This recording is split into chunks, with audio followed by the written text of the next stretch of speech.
En République démocratique du Congo, 12 contrats de concession forestière d'exploitation et de conservation se trouvant dans les provinces de la Chopo, Mongala, Mai-Dombe et de l'Équateur pour une superficie de 1 966 630 hectares ont été suspendus à titre conservatoire selon le ministère de l'Environnement. L'inspection générale des finances et des organisations de protection des forêts indique que ces concessions avaient été octroyées en violation du moratoire en vigueur en République démocratique du Congo depuis 2002. Un rapport du Fonds national RED indique que la coupe illégale de bois est à l'origine des pertes de plus de 10 millions d'hectares de forêt entre 1990 et 2010.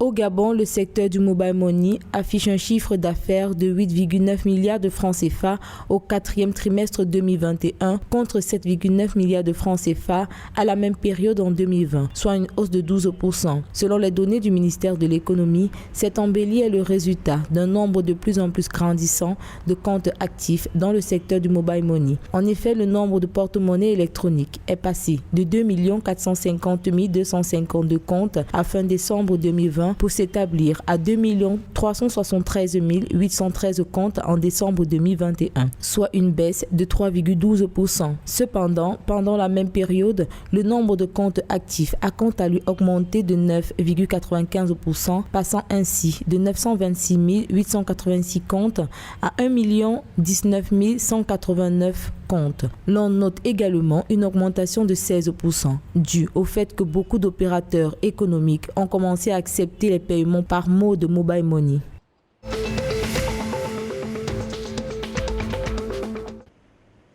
4,5 milliards de francs CFA, tel est le budget retenu par le comité de pilotage du projet régional de renforcement des systèmes de surveillance des maladies en Afrique centrale, REDUC 4, en République du Congo. Selon les autorités congolaises, cette enveloppe budgétaire devrait permettre de renforcer la surveillance des systèmes sanitaires au niveau des frontières du pays en vue de lutter contre les épidémies.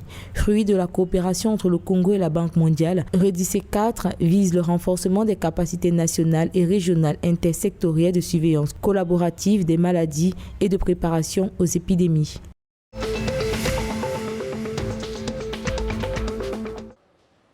À Sao Tomé et Principe, le gouvernement annonce avec l'appui de la Banque mondiale la réhabilitation de 44 écoles primaires dans le pays.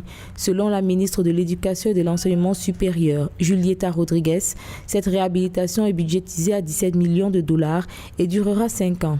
Les travaux qui devraient débuter en septembre 2022 seront axés sur l'amélioration des salles de bain, la sécurité, l'acquisition de manuels scolaires et l'alphabétisation numérique visant une meilleure qualité de l'éducation dans le pays.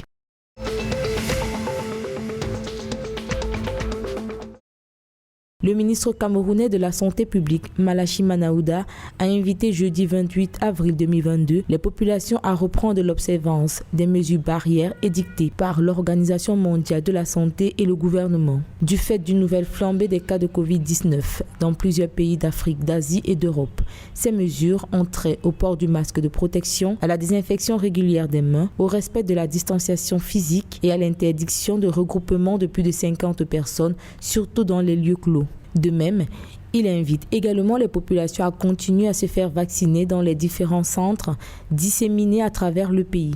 Selon les données du ministère de la Santé publique, au 6 avril 2022, la situation épidémiologique du Cameroun a fait état de 119 780 cas positifs, dont 62 cas actifs, 1927 décès et aucun patient hospitalisé pour un taux de guérison de 98,3% et un taux de létalité de 1,6%.